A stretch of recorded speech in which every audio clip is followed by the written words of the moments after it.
Hi everyone, ये part 2 है video MCQ series की। स्पीडी करंट अफेयर जो बुक है उसको हम कवर कर रहे हैं 800 एमसीक्यू। पार्ट 1 में 1 से 115 क्वेश्चन किया रहा था हमने। इस वीडियो में हम 115 से 230 क्वेश्चन करेंगे।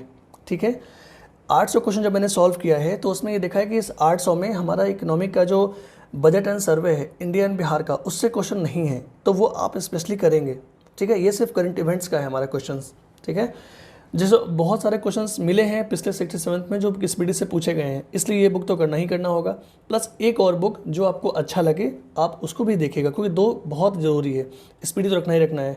ठीक है, तो आज का जो वीडियो है उसको शुरू करने के पहले हम ये कोशिश करेंगे 2-3 वीडियो जो आएंगे ना उसमें हम पिछले 3 साल का करंट अफेयर भी डिस्कस कर लें, ताकि हम क्या पढ़ रहे हैं और वो एग्ज़ाम पॉइंट्स से इंपॉर्टेंट है कि नहीं है वो भी देखना पड़ेगा, क्योंकि ऐसे पढ़ने के तो बहुत कुछ है ना।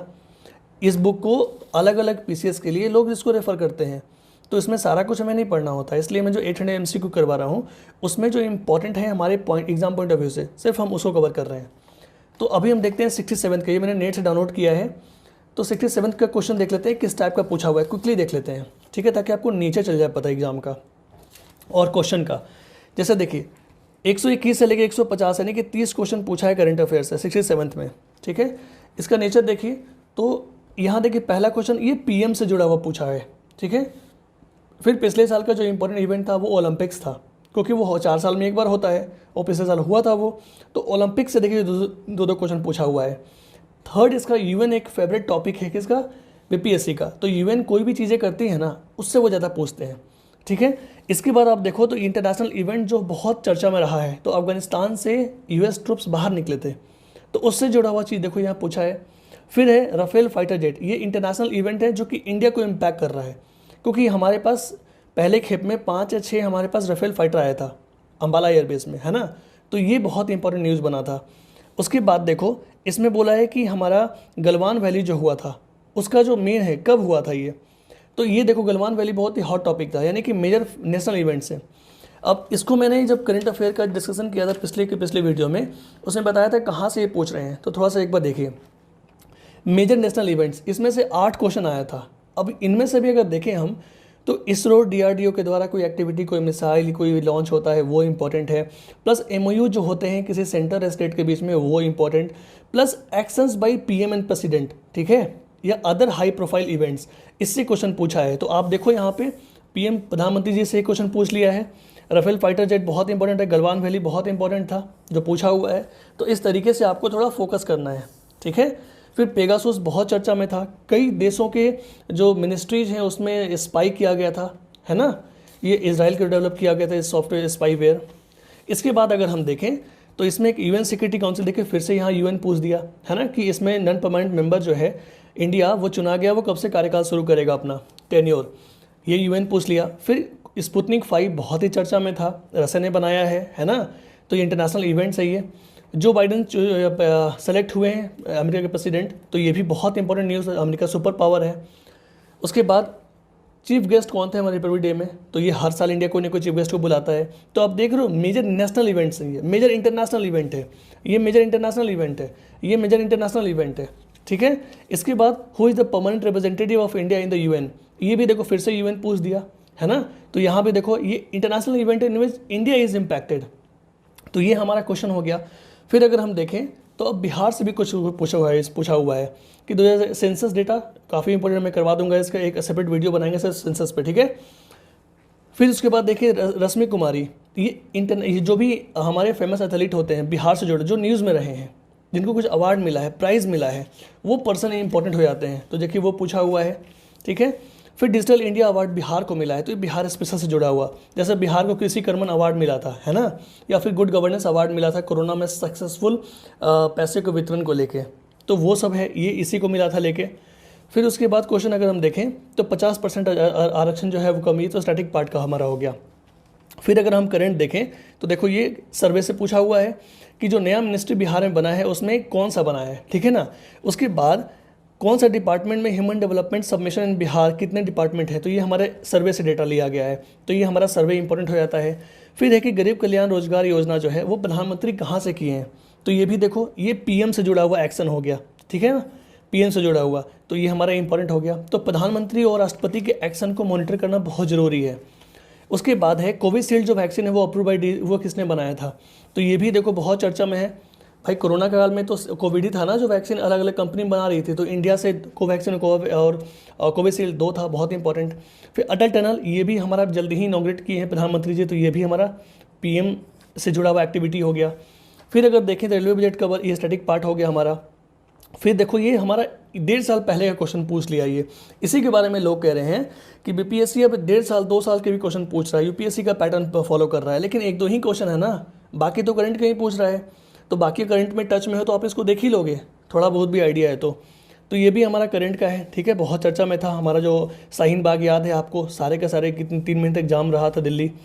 फिर सेंट्रल विस्टा प्रोजेक्ट, ये भी बहुत चर्चा में था, अभी भी चर्चा में था, क्योंकि जो हमारा लायन कैपिटल जो अशोक स्तंभ के पास है ना, उसको जो 4 लायन है हमारे, वो लिया गया था, उसको वहाँ पे इनॉग्रेट किया गया है, तो वो टाटा को मिला है पूरा प्रोजेक्ट डेवलप करने के लिए। फिर इसमें यूनियन टेरिटरी अगर हम बात करें जम्मू कश्मीर का, तो कह रहा है कि नॉट है लेजिस्लेचर, ये तो स्टैटिक पार्ट का हमारा है कि किसके पास लेजिस्लेचर नहीं है, ठीक है। फिर कह रहा है कि इंडियन फुटबॉलर जिनको all India football federation men's player of the award मिला है, ठीक है ना, ये हमारा पर्सनैलिटी बेस्ड क्वेश्चन हो गया जो बहुत फेमस था। तो इस तरीके के क्वेश्चन आपको देखना है, 1 लाइनर जो इम्पैक्ट कर रहा है चीज़ों को, ठीक है। ये हमारा क्वेश्चन हो गया 67 बीपीएससी का 30 क्वेश्चन। अब हम क्विकली अपने स्पीडी में आते हैं, एक आइडिया मिला आपको, ठीक है। अब उसी के बेसिस पे हम क्वेश्चन करेंगे। चलिए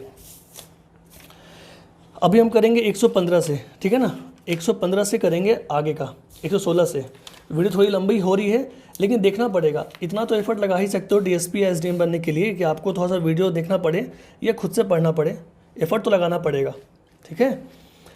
देखिए 116 क्वेश्चन क्या बोलता है, ये हमारा नेशनल एंटी टेररिज्म डे, याद करना है तो कर लो, नहीं तो नहीं भी कर सकते, नहीं इंपॉर्टेंट नहीं है, क्योंकि राजीव गांधी के नेम पे बनता है ये, ठीक है ना।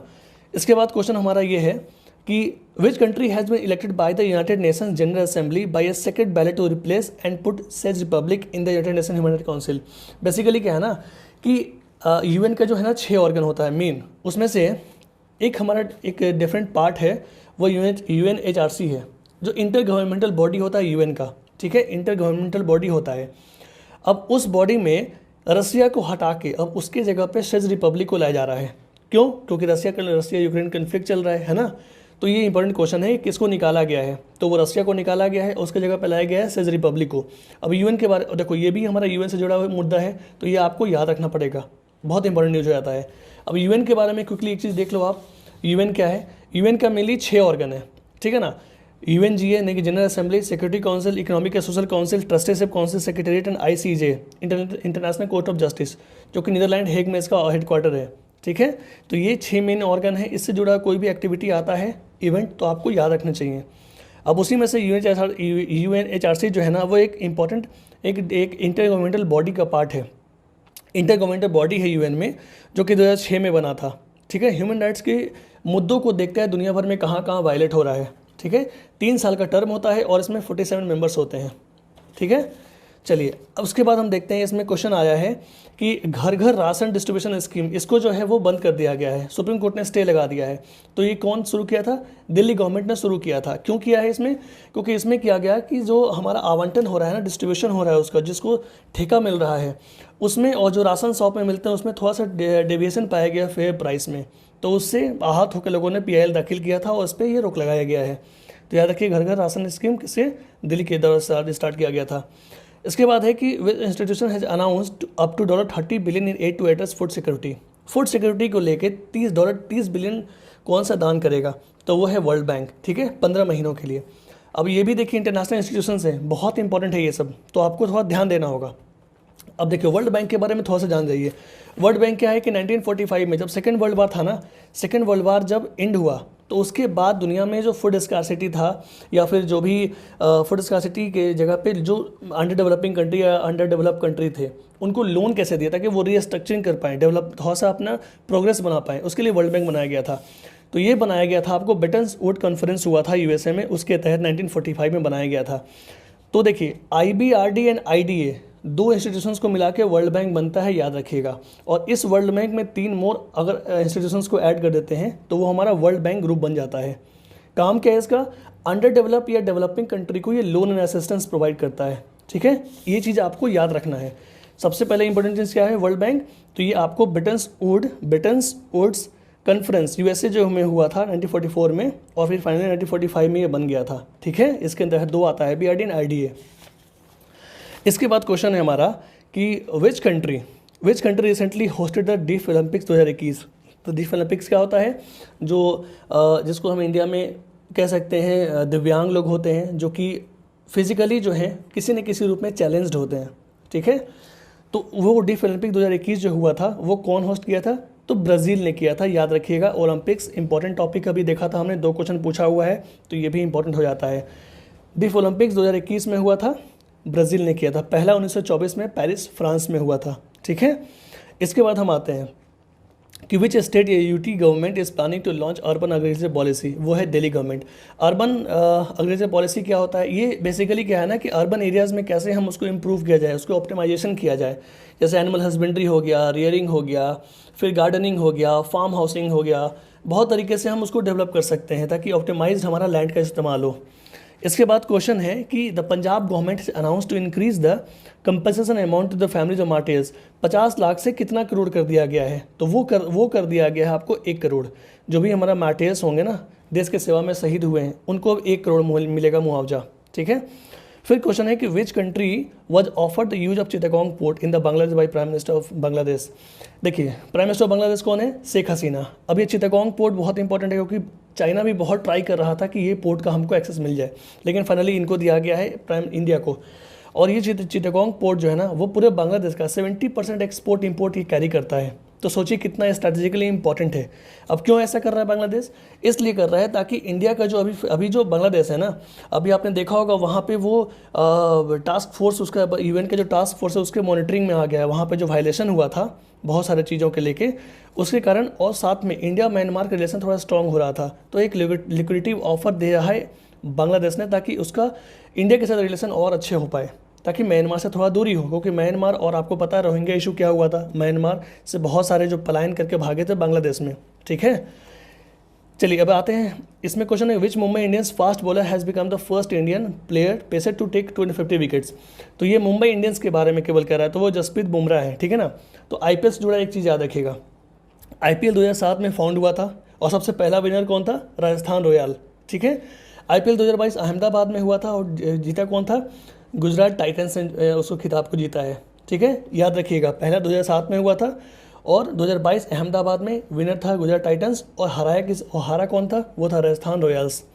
इसके बाद है अन्ना कवाले दुबा, ये जो है which country was honoured the Aster Garden Global nursing Award. Global nursing award जो है ना, वर्ल्ड्स बेस्ट नर्स का, वो किसको दिया गया है, वो दिया गया है अन्ना कवाले दुबा को। ये केन्या से बिलोंग करती हैं।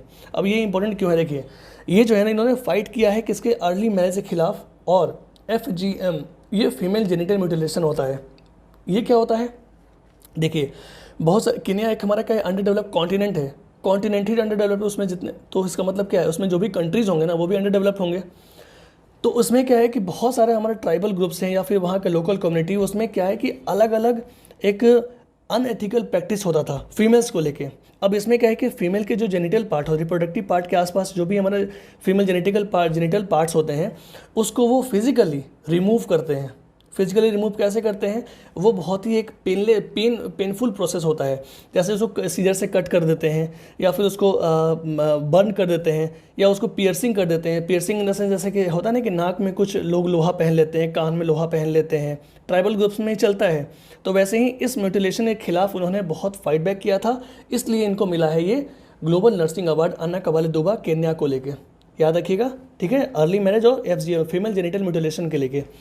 इसके बाद क्वेश्चन आता है कि which country's president Emmanuel Macron has appointed Labour Party leader Elizabeth Borne as the country's new prime minister. तो फ्रांस की, यानी कि फ्रांस की जो अभी न्यू प्राइम मिनिस्टर है वो कौन है, एलिजाबेथ बॉर्न।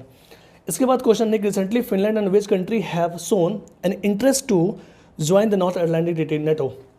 अब एक चीज़ याद रखिएगा, नेटो में अभी स्वीडन और फिनलैंड, हम लोग तो बात बहुत सुना है स्वीडन और फिनलैंड, लेकिन 3 और ने अप्लाई किया है, बॉस्निया, जॉर्जिया और यूक्रेन। इन्होंने भी बोला है कि भैया हमें भी नेटो के सदस्य बना लो। अब नेटो बहुत न्यूज़ में था, हमेशा सुना है आपने, नेटो के बारे में थोड़ा जान लेते हैं।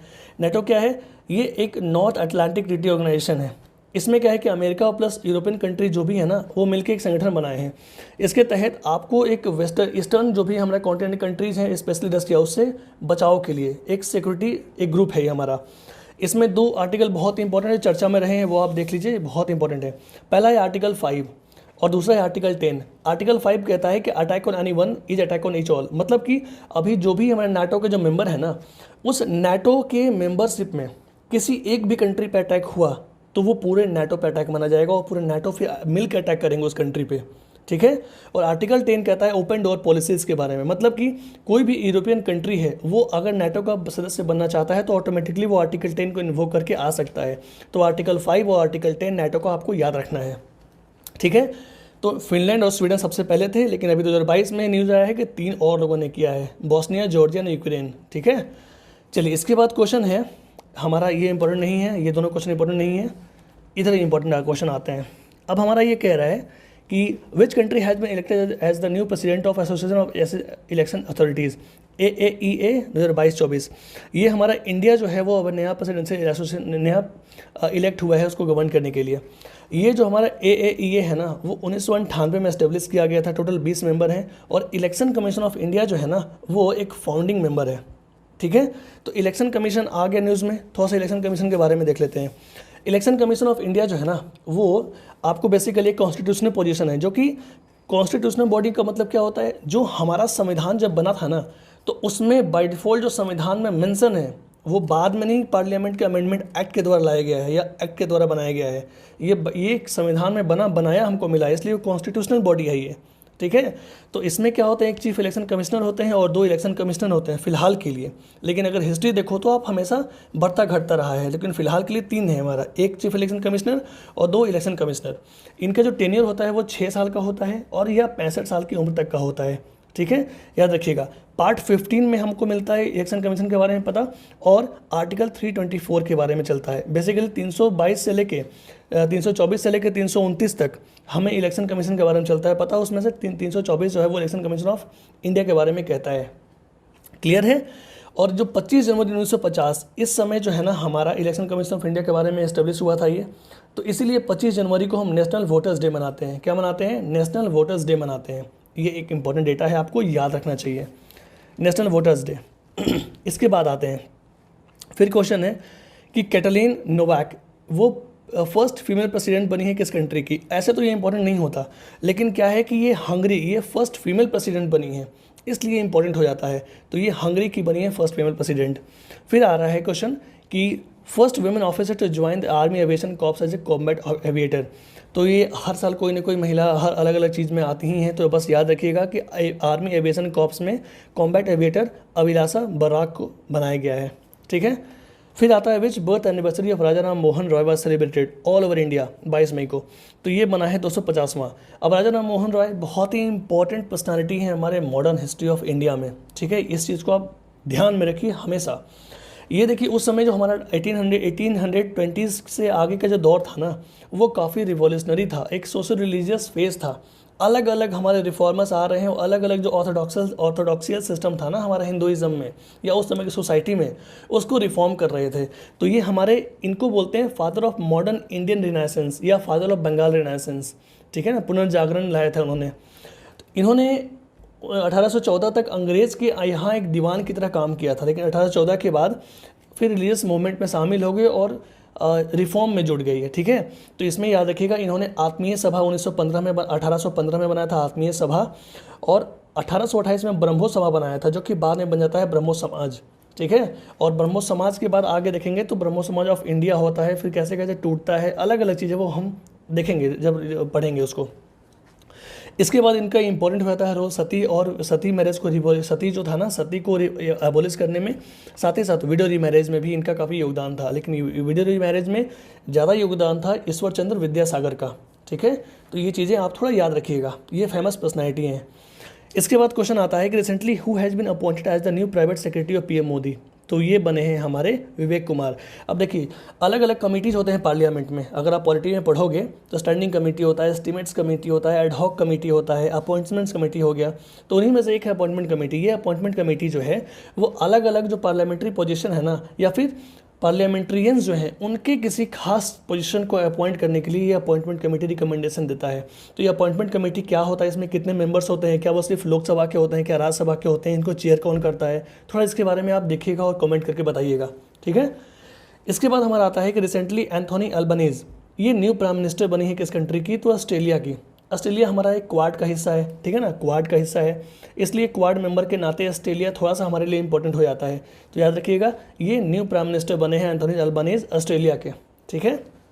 इसके बाद क्वेश्चन आता है कि ये तो नहीं है, इंडिगो नहीं, इसमें आता है, ये देख भी सकते हो कि CEO कौन बने हैं इंडियन एयरलाइन कंपनी के, इंडिगो के। तो इंडिगो एक बहुत ही फेमस है, आई होप बहुत लोगों ने आप लोगों में से बहुत लोगों ने इंडिगो कभी ना कभी सवारी किया होगा, तो थोड़ा सा देख सकते हैं, उतना इंपॉर्टेंट नहीं है ये, पीटर एल्बस बने थे, मिस भी कर सकते हैं इसको आप। इसके बाद क्वेश्चन आता है कि रिसेंटली हसन शेख महमूद ये जो है वो नया प्राइम मिनिस्टर बने हैं किस कंट्री के, तो ये बने हैं सोमालिया के। अब सोमालिया जो है वो आपको पता ही है, बहुत ही एक हमारा वहाँ पायरेसीज वगैरह या पायरेट्स ऑफ कैरेबियन आपने देखा है ना, समुद्री लुटेरे, तो ये कारनामे होते रहते हैं, न्यूज़ में हमेशा रहता है सोमालिया वगैरह। तो देख लीजिएगा, इसको एक बार याद रखिएगा कि हसन शेख महमूद सोमालिया के बने हैं नए प्रेसिडेंट। इसके बाद क्वेश्चन आता है कि who has become the new prime minister of France. अभी हमने देखा था अभी हमने क्या देखा था यहाँ पे, हमने देखा था कि इमैनुअल मैक्रॉन जो है ना, किसको अपॉइंट किया था इन्होंने, एलिजाबेथ बॉर्न को। अब वो चुनी भी गई हैं, तो एक्चुअली अब न्यूज़ में क्या है, यही न्यूज़ यहाँ दिया गया है कि वो नए प्राइम मिनिस्टर बन गए हैं किसका, फ्रांस का, ठीक है, याद रखिए एलिजाबेथ बॉर्न। फिर क्वेश्चन आता है कि recently India's Amrit Sarovar was inaugurated by Mukhtar Abbas Naqvi in Patwai of his district. तो यूपी में ये क्या है, एक बहुत बड़ा तालाब, एक पॉन्ड बनाया गया है जहाँ की प्रिजर्व किया जाए ग्राउंड वाटर। कोई खास न्यूज़ नहीं है, यूपी स्पेसिफिक है, मिस भी कर सकते हैं इसको, आप छोड़ भी सकते हैं, ठीक है। फिर इसके बाद कह रहा है कि शेख मोहम्मद बिन जायद अल नहयान ये नया न्यू प्रेसिडेंट बने हैं कहाँ के, तो ये UAE के बने हैं। UAE हमारा बहुत ही स्ट्रेटेजिक इंपॉर्टेंट पार्टनर भी है, तो इसको देखिएगा कि UAE से हमारा ट्रेड और इंपोर्ट क्या होता है, एक्सपोर्ट इंपोर्ट, ठीक है, इसको बस याद रखिएगा। फिर क्वेश्चन है कि which countries badminton team had won the title of Thomas cup. Thomas cup कौन जीता है इस बार, इंडिया। याद रखिएगा इंडिया इस बार बहुत ही मतलब इंपॉर्टेंट कप है जो इंडियन टीम्स ने कमाल किया है, ठीक है। तो थॉमस कप हमारे लिए इंपॉर्टेंट हो जाता है। थॉमस कप ये कहाँ हुआ था, तो 2022 वाला थाईलैंड में हुआ था, याद रखिएगा। और इंडिया ने किसको हरा के जीता है थॉमस कप, वो इंडोनेशिया को हरा के जीता है, ठीक है, इंडोनेशिया को। अब इसके बारे में थोड़ा जान जाइए, ये बैडमिंटन से, थॉमस कप क्या होता है, बैडमिंटन से जुड़ा हुआ है हमारा कप है। ये वर्ल्ड के जो मेंस टीम चैंपियनशिप ये कहलाता है, यानी कि वर्ल्ड के जो बहुत सारे हमारे टीम है ना, मेंस टीम बैडमिंटन के, वो आपस में खेलते हैं, कॉम्पीट करते हैं। ये 1949 में इस्टेब्लिश हुआ था। तो मोटा मोटी ये याद रखिए कि थॉमस कप 2022 थाईलैंड में हुआ था, इंडिया जीता है इंडोनेशिया को हराकर, और ये बैडमिंटन से जुड़ा हुआ है, ठीक है। अब आते हैं एंड्रू साइमंड्स, रिसेंटली बेचारी उनकी मृत्यु हो गई है। काफ़ी एक लंबे चौड़े कद खिलाड़ी थे ऑस्ट्रेलिया के, है ना, और काफ़ी छक्का मारते थे वो, तो आपको ऐसे याद रखिएगा एंड्रू साइमंड्स ऑस्ट्रेलिया से जुड़े हुए हैं। फिर आता है question recently who has been appointed as the new chairperson of the CBSE। छोड़ भी सकते हैं, ऐसा कोई स्पेसिफिक नहीं है ये, ठीक है। Who has been appointed as the new CEO of Air India. अब एयर इंडिया, ऐसे तो बहुत सारे एयरलाइंस हैं, लेकिन एयर इंडिया हम क्यों कह रहे हैं, एयर इंडिया इसलिए कहा जा रहा है क्योंकि एयर इंडिया को अभी रिसेंटली टाटा ने ओवरटेक किया है, जो कि ओरिजिनली टाटा की ही थी, फिर वो नेशनलाइज हो गई, फिर गवर्नमेंट उसको ऑपरेट कर रही थी, लेकिन गवर्नमेंट के कारण काफ़ी ज़्यादा मिसमैनेजमेंट के कारण उस पर बहुत ज़्यादा डेप्थ आ गया था, करीब 60,000 करोड़ का, उसी के आसपास। तो फिर टाटा ग्रुप ने फाइनली इसको ऑन किया है, और ऑन किया है तो डेफिनेटली इस टाटा ग्रुप में कोई ना कोई CEO होगा इस एयर इंडिया का, तो वो बनाया गया है कैम्बेल विल्सन को, याद रखिएगा। इसको ओरिजिनली फाउंड किसने किया था, JRD टाटा ने, याद रखिएगा। टाटा ग्रुप्स के भी जो हमारे हेड चेयरपर्सन वो कौन है, N चंद्रशेखरन, ठीक है, याद रखिएगा। ये कैम्बेल विल्सन एयर इंडिया के नए CEO बने हैं अभी। इसके बाद हम आते हैं, क्वेश्चन हमारा है कि recently who has become the first brand ये first Indian brand ambassador of French fashion company Louis Vuitton एक बहुत ही एलीट क्लास के लोगों के लिए एक प्रोडक्ट बनाता है, पर्स वगैरह बैग इसको बनाता है। सिंपली याद रखिए, ऐसे तो पूछा नहीं है लेकिन पूछ देगा कभी कभी तो हो सकता है। तो दीपिका पादुकोण को ब्रांड एम्बेसडर बनाया गया है, ठीक है। इसके बाद who has been appointed as the new chief election commissioner of India. याद रखिएगा ये राजीव कुमार को बनाया गया है, ठीक है। बहुत इंपॉर्टेंट क्वेश्चन है ये। न्यू चीफ इलेक्शन कमिश्नर, इनका टर्म जो होता है 6 ईयर्स का होता है या फिर 65 साल की उम्र तक का होता है, तो याद रखिएगा राजीव कुमार को नया CIC बनाया गया है, चीफ इलेक्शन कमिश्नर CEC बनाया गया है। फिर क्वेश्चन आता है कि in which city India's first biogas powered EV charging station खुला है, तो वो कहाँ खुला है? मुंबई में खुला है इंडियाज़ फर्स्ट बायोगैस। अब बायोगैस क्या होता है? बायोगैस आपको जो हमारा एनिमल वेस्ट होता है ना, एनिमल वेस्ट ऑर्गेनिक, वो हम डालते हैं, एक डाइजेस्टर होता है, गांव में आप देखे होंगे तो डाइजेस्टर होता है, उस डाइजेस्टर्स में हम स्लरी, उसमें हल्का पानी मिलाकर, जो गाय का गोबर होता है उसमें पानी मिलाकर, एक सील चैम्बर होता है डाइजेस्टर, उस डाइजेस्टर में हम उसको सील, जहाँ पे एनारोबिक रिएक्शन होता है जिसमें ऑक्सीजन एकदम नहीं होता है, याद रखिएगा ऑक्सीजन ना के बराबर होता है वहाँ पे, उसमें छोड़ देते हैं कुछ दिन के लिए। उसके बाद जो वो बायोमास है ना, वो बन जाता है बायोगैस। अब उसमें जो मेजर गैस बनते हैं, 3-4 गैस बनते हैं, जैसे कार्बन ऑक्साइड हो गया, फिर नाइट्रोजन हो गया और मीथेन हो गया। तो उसमें सबसे ज़्यादा 75% जो होता है मीथेन होता है। याद रखिएगा बायोगैस में 75% मीथेन होता है, ठीक है, इसको आप याद रखिएगा। फिर क्वेश्चन आता है पंडित शिव कुमार शर्मा, जो रिसेंटली उनकी मृत्यु हुई है, वो किस चीज़ से जुड़े हुए थे? वो म्यूजिशियन थे, संतूर से जुड़े हुए थे, जम्मू एंड कश्मीर के थे। फिर क्वेश्चन आता है कि first state in India to provide breakfast in government schools along with the mid day meal. याद रखिएगा क्वेश्चन, ये हमारा तमिलनाडु है, जो कि अब ब्रेकफास्ट में भी दिया जाएगा, lunch to breakfast in the government school दिया जाएगा। अभी क्या है कि मिड डे मील दोपहर में मिलता है खाना, ठीक है, लेकिन ब्रेकफास्ट भी दिया जाएगा। अब मिड डे मील से याद रखिएगा, ये जब हमारा जो के कामराज थे ना हमारे तमिलनाडु में, उनके समय एक मिड डे मील योजना शुरू किया सबसे पहले तमिलनाडु में। तो मिड डे मील स्कीम का जो कॉन्सेप्ट है ना, ये यहीं से लिया गया, यानी कि तमिलनाडु जो है ना, तमिलनाडु वो सबसे पहले इसको यहाँ पे लागू किया था, स्टार्ट किया था, और इसी को फिर कॉपी किया गया और 1995 में इसको बाकायदा स्टार्ट किया अच्छे से, और 2002 में सुप्रीम कोर्ट के आदेश के बाद पूरे इंडिया में इस मिड डे मील को स्टार्ट किया गया, ठीक है ना। उसके बाद अभी न्यूज़ में रिसेंटली क्या था कि ये जो हमारा मिड डे मील है ना, इसका नाम चेंज कर दिया गया था PM पोषण। इस मिड डे मील को PM पोषण नाम बदल दिया गया था प्रधानमंत्री मोदी जी के द्वारा। अब इसको जो सितंबर 2021 में मिड डे मील को, जो ये जो मिड डे मील स्कीम है ना, इसको PM पोषण बना दिया गया था, PM पोषण नाम बदलकर सितंबर 2021 में। और इसकी जो नोडल मिनिस्ट्री है वो मिनिस्ट्री ऑफ एजुकेशन है, जो इसको इम्प्लीमेंट करती है। अब पोषण अभियान थोड़ा सा समझिएगा, वो थोड़ा सा फ़र्क है, ये हमारा PM पोषण है, वो पोषण अभियान है, दोनों में थोड़ा सा फ़र्क हो जाता है, ठीक है, बारीकी पे नजर डालिए, बारीकी पे। फिर recently which tennis player has won the men's single title in the Madrid open. तो मैड्रिड ओपन, ऐसे तो बहुत सारे ओपन है, ऑस्ट्रेलियन हो गया, फ्रेंच होगा, विंबलडन होंगे, US हो गया। उनमें डिफरेंस क्या है ये मैंने आपको बताया था, फिर से बता दे रहा हूँ कि देखिए 4 हमारे होते हैं। जनवरी में होता है ऑस्ट्रेलियन ओपन, फ्रेंच में ये होता है, विंबलडन जून जुलाई में, US ओपन अगस्त सितंबर में होता है। ये हार्ड कोर्ट पे होता है, ये क्ले कोर्ट पे होता है। विंबलडन ग्रास कोर्ट पे इकलौता होता है, और US ओपन भी होता है हमारा हार्ड कोर्ट पे। सबसे ओल्डेस्ट हमारा विंबलडन है, फिर हमारा US ओपन है, थर्ड हमारा फ्रेंच आता है, और फोर्थ हमारा ऑस्ट्रेलियन ओपन आता है। ऐसे ही मैड्रिड है, स्पेन है ना, स्पेन वहाँ भी होता है, तो उसको इतना याद नहीं रखने की जरूरत नहीं है, देख सकते हैं। लेकिन ज़्यादा नहीं, मैड्रिड ओपन क्या है, टेनिस से जुड़ा हुआ चीज़ है, टेनिस से जुड़ा हुआ चीज़ है। फिर क्वेश्चन आता है कि पुलित्जर अवार्ड किसको मिला है पोस्टमस 2022 का? पोस्टमसली, यानी कि पोस्टमसली का मतलब होता है मरणोपरांत, मरने के बाद। तो ये पुलित्जर प्राइज जर्नलिज्म के लिए मिलता है। दानिश सिद्दीकी को मिला है, क्यों मिला है?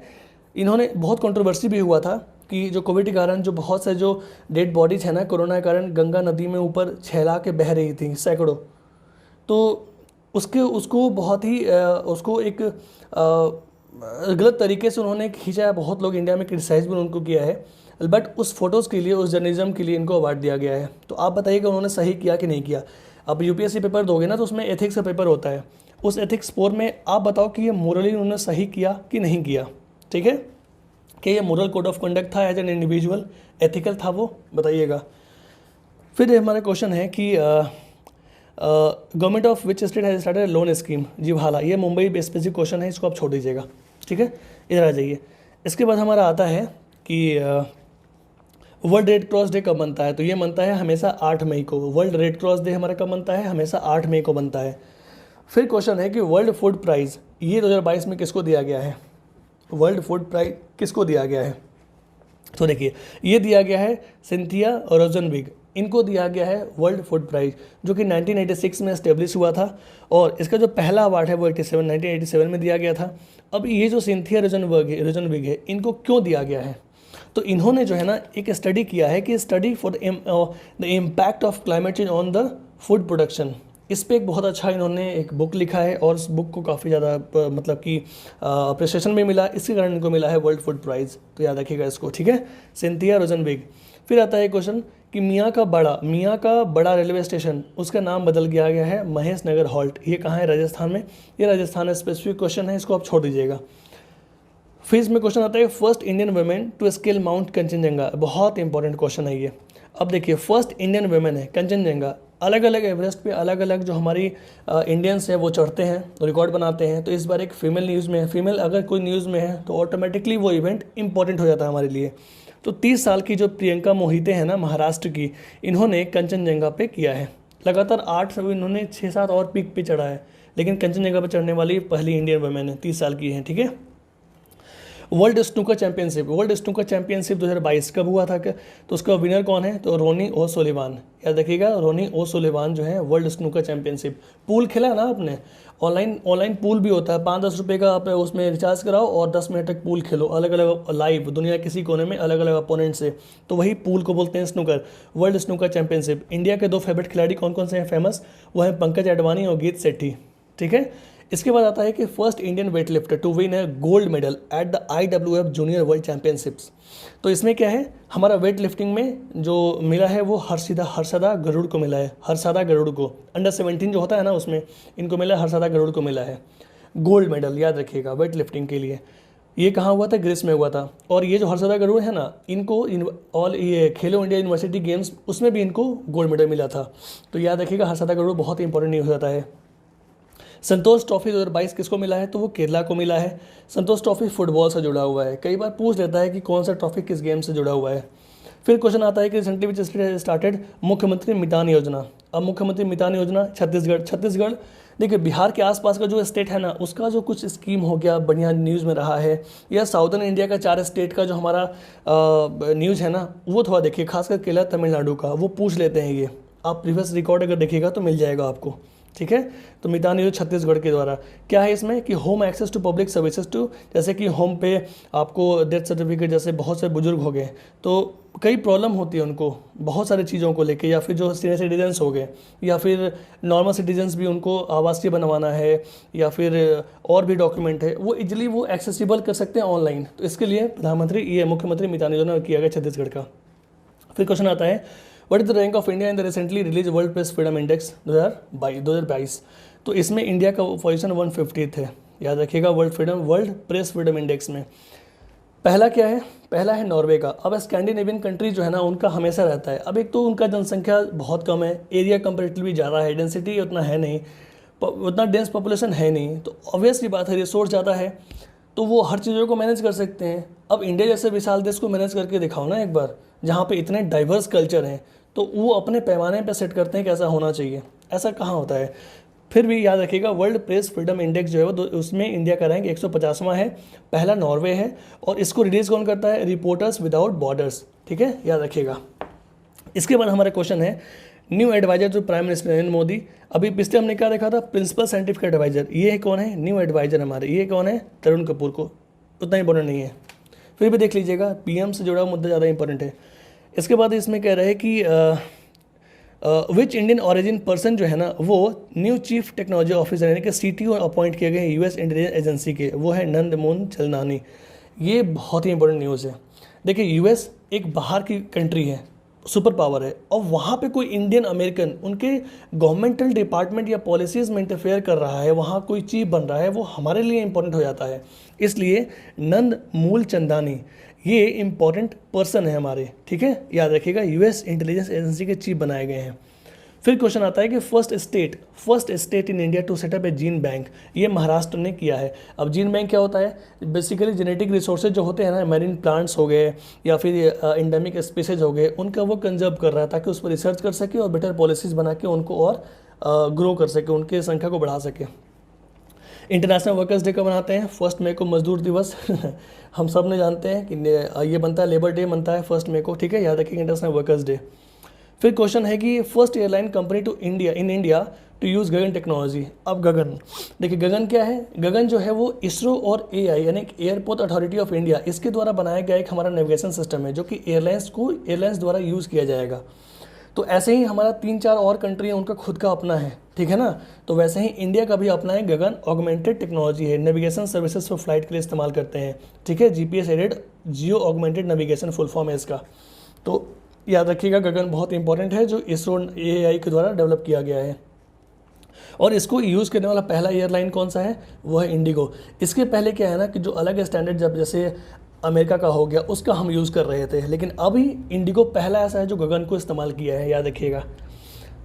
उसके बाद क्वेश्चन आता है कि first in India to use vacuum sewer technology. अब वैक्यूम सीवर टेक्नोलॉजी क्या होता है, यानी कि जो हमारा सीवेज जहाँ से कलेक्ट हुआ वहाँ से लेकर उस सीवेज ट्रीटमेंट प्लांट तक हम वैक्यूम के प्रोसेस से उसको पाइप से खींच कर और हम डाल रहे हैं मेन प्लांट तक, यानी कोई मैनुअल इंटरवेंशन नहीं है वहाँ पे। अब ये कहाँ पे किया गया है, तो ये किया गया है आपको ताजमहल के आसपास किया गया है। ताजमहल के आसपास उसको रिस्टोर करने के लिए अलग अलग एक्टिविटी किया जाता है।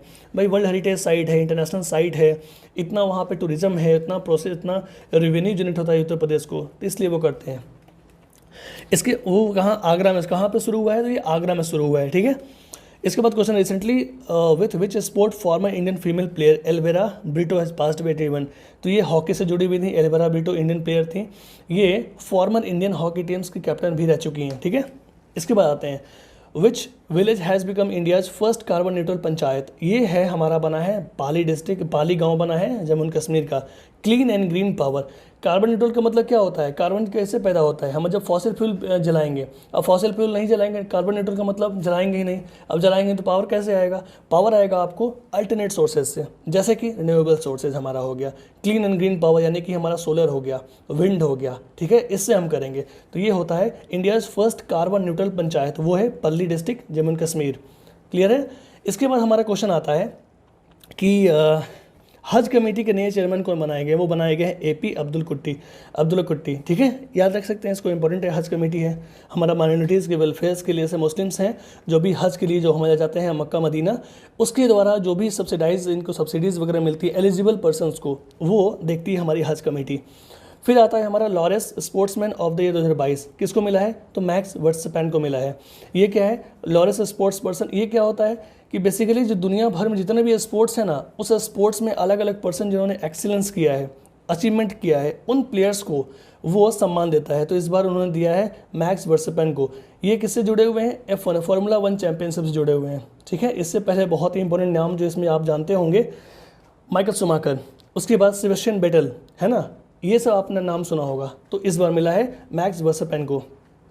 फिर इसमें क्वेश्चन आता है कि एलोन मस्क ने अनाउंस किया है बाय ट्विटर करने के लिए, कितने डॉलर में, तो $44 बिलियन। याद रखिएगा $44 बिलियन में ही तय हुआ था, लेकिन अब जो हमारे एलोन मस्क हैं वो पीछे हट गए हैं इस डील से। क्यों हट गए हैं, उन्होंने बोला है ट्विटर को कि भैया ऐसा है, तुम जो हमने रिक्वायरमेंट था उस रिक्वायरमेंट को फुलफिल नहीं किया, जैसे कितने रियल है कितने फेक अकाउंट्स है वो हमें तुम बता ही नहीं रहे हो, और ये ट्रांसपेरेंसी नहीं मेंटेन कर रहे हो चीज़ों को लेके, इस कारण से लेके अब डील से बाहर निकल गए हैं। क्लियर है। लेकिन अगर एग्जाम में पूछता है तो $44 बिलियन इस पे तय हुए था कि वो खरीद लेंगे ट्विटर को। फिर क्वेश्चन आता है कि university, union minister Anurag Thakur has recently inaugurated the second edition of Khelo India youth games. अब देखिए फर्स्ट खेलो इंडिया यूथ गेम्स कहाँ हुआ था, 2020 में शुरू हुआ था ये। अब देखिए खेलो इंडिया यूथ गेम्स अलग है और खेलो इंडिया यूनिवर्सिटी गेम्स अलग है। खेलो इंडिया यूथ गेम्स 2018 में शुरू हुआ था, ठीक है। अगर पिछले वीडियो में आपने देखा होगा तो 2018 में शुरू हुआ था, और 2022 वाला था वो हरियाणा में हुआ था, ठीक है। तो इसी तरीके से जो हमारे खेलो इंडिया यूनिवर्सिटी गेम्स है वो 2020 में पहला भुवनेश्वर उड़ीसा में हुआ था, और जो इस बार जो 2022 में हुआ है वो बेंगलोर में हुआ है, कर्नाटका में, ठीक है। तो ये आपको याद रखना होगा। इसके बाद 2022 में जो हमारा जीता है, जो यूनिवर्सिटी इस चीज़ को जीता है टाइटल को, वो है जैन यूनिवर्सिटी बेंगलोर का। तो खेलो इंडिया यूनिवर्सिटी गेम्स पहला 2020 में, 2022 वाला सेकंड एडिशन का हुआ है वो बेंगलोर कर्नाटका में हुआ है, जैन यूनिवर्सिटी इसका विजेता है, ठीक है। इसके बाद जो क्वेश्चन आता है वो आता है सिप्री रिपोर्ट का। ये recently the president of Ukraine Vladimir Zelensky has demanded a tag of state sponsor terrorism for Russia from the president of which country. Basically Russia को उन्होंने कहा है कि डिक्लेयर करो स्टेट स्पॉन्सर ऑफ टेररिज्म को, ताकि उसको और सैंक्शंस लगाए जाए। किससे कहा है, अमेरिका से, ये सबको पता है। और आपको बताऊं रशिया पिछले 25 साल से अलग अलग सैंक्शन झेल रहा है, अमेरिका का अलग अलग सैंक्शंस, यूरोपियन कंट्री का अलग अलग सैंक्शंस, लेकिन फिर भी कुछ नहीं कर पा रहे हैं। क्यों? क्योंकि रसिया जो है ना, उसका आप अगर इंटरनेशनल रिलेशन से पढ़ोगे ना, रसिया का जो पॉलिसीज़ है वो बहुत ही रोबस्ट और बहुत ही वो मान के चलते हैं कि उनको सताया जाएगा या फिर उनको परेशान किया जाएगा, तो वो खुद पे डिपेंडेंट काफ़ी ज़्यादा रहते हैं मैक्सिमम चीज़ों के लिए। ठीक है, थोड़ा सा पढ़िएगा, इंपॉर्टेंट रहेगा। फिर आता है what is the rank of India in terms of military expenditure according to the recently और रिलीज्ड सिप्री रिपोर्ट। तो ये है थर्ड। सिप्री रिपोर्ट क्या होता है? स्टॉकहोम पीस रिसर्च इंस्टीट्यूट के द्वारा एक रिलीज किया जाता है कितना मिलिट्री एक्सपेंडिचर हो रहा है। तो 2021 के रिपोर्ट के मुताबिक जो हमारा इंडिया है वो थर्ड हाईएस्ट मिलिट्री एक्सपेंडिचर करने वाला है। क्या है? Third highest. ये बहुत ही ज़्यादा इंपॉर्टेंट क्वेश्चन बन जाता है सिप्री के मुताबिक। इसके बाद अगर हम देखें तो सिप्री जो है ना, देखिए 2016 से 2020 तक इंपॉर्टेंट डेटा एक आता है। 2016 से 2020 तक का डेटा देखें तो जो 5 लार्जेस्ट आर्म्स इंपोर्टर है ना, उसमें सबसे ज़्यादा पहला है सऊदी अरेबिया, फिर है इंडिया सेकंड नंबर पे, फिर इजिप्ट, ऑस्ट्रेलिया एंड चाइना। लेकिन और 5 लार्जेस्ट सप्लायर्स की बात करें तो यूएस ने सबसे ज़्यादा हथियार बेचा है, फिर रशिया ने बेचा है, फिर फ्रांस ने, जर्मनी ने और चाइना ने। लेकिन ये 4 सालों का आंकड़ा है। लेकिन 2021 की रिपोर्ट के मुताबिक इंडिया जो है वो थर्ड हाईएस्ट मिलिट्री एक्सपेंडर है। याद रखिएगा, थर्ड हाईएस्ट, यानी कि थोड़ा सा पिछले साल के मुताबिक घटा है। ठीक है, ये आपको याद रखना है। सिप्री बहुत ही इंपॉर्टेंट है। Recently the former president of which country Mwai Kibaki has passed away at the age of 90। Kenya बहुत न्यूज़ में हमेशा रहता है, इस बार भी है। इसके पहले भी क्या था, 26 जनवरी में केन्या के हम राष्ट्रपति को बुलाया था एज ए चीफ गेस्ट। इस बार क्या है, अभी हमने देखा था अन्ना कोवाले दाबा, है ना, उनको क्या मिला है इस बार? उनको मिला है बेस्ट नर्सिंग अवार्ड मिला है अन्ना कबाले दुबा, है ना, अन्ना कबाले दुबा। ये भी केन्या से बिलोंग करती हैं। अभी जो ये हमारे केन्या के जो राष्ट्रपति हैं जिनकी मृत्यु हुई है वो भी हमारे केन्या से हैं, मवाई किबाकी। तो याद रखिएगा ये डेटा। ठीक है, फिर हमारा क्वेश्चन आता है कि फिर हमारा क्वेश्चन है who has been appointed as a new vice chairman NITI Aayog. NITI Aayog के चेयरमैन कौन है? देखिए, प्लानिंग कमीशन को एबोलिश करके बनाया गया था नीति आयोग, ठीक है, 2015 में। अब इसके चेयरमैन जो होते हैं वो प्राइम मिनिस्टर होते हैं। तो अभी फिलहाल कौन है? नरेंद्र मोदी जी, तो वही हैं। वाइस चेयरमैन कौन है? सुमन बेरी, वाइस चेयरमैन सुमन बेरी हैं। और CEO अभी किसको बनाया गया है? वो बनाया गया है परमेश्वरम अय्यर को बनाया गया है। 3 डेटा याद रखिएगा बहुत ही। अब ऐसा क्यों बोल रहा हूँ? क्योंकि देखो ये एग्जाम में पूछा हुआ है। ये एग्जाम में अगर 67 BPSC देखोगे तो इसमें पूछा हुआ है। क्या पूछा हुआ है? देखो मैं क्वेश्चन दिखाता हूँ आपको। जैसे क्वेश्चन देखो, पर्सनालिटी बेस्ड कि permanent representative of India in the UN किनको बनाया गया? TS तिरुमूर्ति को बनाया गया है। ठीक है, तो इस तरीके से पर्सनालिटी बेस्ड क्वेश्चन इंपॉर्टेंट हो जाता है। अभी आते हैं फिर क्वेश्चन में। तो सुमन बेरी कौन है? ये वाइस चेयरमैन है। CEO कौन है? परमेश्वरम अय्यर हैं। फिर क्वेश्चन आता है कि new principal scientific adviser PM Modi के अजय सूद हैं। फिर बिना पानी मोहंती जो रिसेंटली डाइड हुए हैं, जिनकी डेथ हुई है, वो कहाँ से बिलोंग करते थे? वो उड़ीसा के थे। फिर एक first district in India to have library in every village, तो ये है जामताड़ा। अब जामताड़ा इतना प्यारा जगह है ना, प्यारा इन द सेंस हमेशा कुछ ना कुछ न्यूज़ में रहता है। ये अभी न्यूज़ में किसी अच्छी चीज़ों के लिए है। यहाँ पे क्या है कि हर एक विलेज पंचायत में वहाँ पे एक लाइब्रेरी बनाया गया, जहाँ के वहाँ के लोकल लोग मिलकर चुनते हैं कौन लाइब्रेरी की देखभाल करे, कैसे रेवेन्यू आएगा। तो काफ़ी अच्छा इंपॉर्टेंट न्यूज़ है, सीखने को है अलग अलग पंचायत को। लेकिन और भी चीज़ों के लिए बहुत नामी है। जैसे कि यहाँ पे आपने सुना होगा OTP स्कैम, KBC स्कैम। इसमें क्या होता है कि ये फ़ोन करते हैं, आपको ऐसा ट्रीट कराएंगे कि ये कस्टमर के बंदे हैं और आपसे OTP मांगेंगे, कोई लिंक सेंड कर देंगे, बोलेंगे क्लिक करके फॉर्म भर दीजिए या क्लिक कर दीजिए। तो बैकएंड में ऑटोमेटिकली मोबाइल में आपका सॉफ्टवेयर डाउनलोड हो जाएगा और वो आपका हिडन इन्फॉर्मेशन को एकदम कैप्चर कर लेगा। या आपसे फॉर्म सबमिट कर दिए तो आपका इन्फॉर्मेशन डेटा चला जाएगा वहाँ पे, OTP शेयर कर। तो ये फिशिंग कैपिटल ऑफ इंडिया है, याद रखिए, फिशिंग कैपिटल ऑफ इंडिया। और हद तो तब होता है कि आप किसी एक गैंग को पकड़ो, 10 दिन के बाद दूसरा गैंग खड़ा हो जाएगा वहाँ पे। ठीक है, तो जामताड़ा बहुत ही प्यारा जगह है झारखंड में, याद रखिएगा। फिर क्वेश्चन आता है किरण पोलार्ड जो है रिटायर्ड हो गए हैं, वो किसी से थे? वो वेस्ट इंडीज़ से थे, वेस्ट इंडीज़ क्रिकेट टीम के प्लेयर थे। फिर आता है कि new country head of technology company Wipro in India. तो विप्रो एक IT सेक्टर कंपनी है, बड़ी कंपनी है, उसके सत्य ईश्वरन को बनाया गया है CTO, मतलब कंट्री हेड बनाया गया है। ठीक है, फिर first state in India to establish L root server, तो वो है राजस्थान फॉर डिजिटल सर्विसेज के लिए। रूट सर्वर का क्या है? बेसिकली डिजिटल सर्विसेज के लिए हम वहाँ सर्वर लगाते हैं, तो ये राजस्थान क्या है। फिर वर्ल्ड अर्थ डे कब मनता है? वर्ल्ड अर्थ डे कब मनता है? 22 अप्रैल को हर बार मनता है, 22 अप्रैल को हर साल मनता है। ये फॉर इन्वायरमेंट प्रोटेक्शन के लिए होता है। और पहला हमारा कब था? 22 अप्रैल 1970 को पहली बार बनाया गया था वर्ल्ड अर्थ डे। ठीक है, याद रखिएगा। फिर क्वेश्चन आता है कि recently in which state India's first pure green hydrogen plant started by OIL। तो ये है आसाम जोरहाट में, यानी कि first pure green hydrogen plant जो है ना वो ऑयल इंडिया लिमिटेड जो है वो बना रहा है, ठीक है, जोरहाट में 10 kg पर डे के हिसाब से इसका शायद आई थिंक प्रोडक्शन है 10 kg per day green hydrogen. बहुत ही एक स्मॉल पायलट प्रोजेक्ट चालू किया है, फुल फ्लेज स्केल पे नहीं किया गया है, लेकिन ये पायलट ही है, लेकिन है तो पहला ही ना। तो India's first pure green hydrogen plant कहाँ पे है, तो ये आसाम जोरहाट में स्टार्ट किया गया है ऑयल इंडिया लिमिटेड के द्वारा। फिर क्वेश्चन आता है कि इस बार जो next chief of army staff है वो किनको अपॉइंट किया गया है, तो मनोज पांडे जी को, ठीक है, याद रखिएगा मनोज पांडे जी अभी नए चीफ ऑफ आर्मी स्टाफ हैं। तो MM नरवणे जो पहले थे वो क्या है अब CDS हो गए हैं, ठीक है, याद रखिएगा। फिर आता है India's first radio channel for the blind has been launch named radio Akash, वो नागपुर में किया गया है, ठीक है, रेडियो अक्स, ये हमारे ब्लाइंड पर्सनस के लिए है। इसके बाद क्वेश्चन आता है कि which country has recently got the host of street child cricket world cup 2023, वो इंडिया को मिला है। बेसिकली जो हमारे स्ट्रीट चाइल्ड्स होते हैं ना जो गली नुक्कड़ में खेलते हैं, उनमें से बेस्ट टैलेंट को चुनकर एक कराना एक नया कॉन्सेप्ट है, तो याद रखिएगा ये इंडिया को मिला है मेजबानी 2023 का। फिर क्वेश्चन आता है कि EY एंटरप्रेन्योर ऑफ ईयर 2021 किसको मिला है, तो वो फाल्गुनी नायर को मिला है। अर्नस्ट एंड यंग एक कंपनी है जो कि इस ऑनर को देता है, तो वो है फाल्गुनी नायर, ठीक है। वर्ल्ड हेरिटेज डे इतना इंपॉर्टेंट नहीं है, ये सब का पूछता नहीं है, जो न्यूज़ में आता वही पूछता है।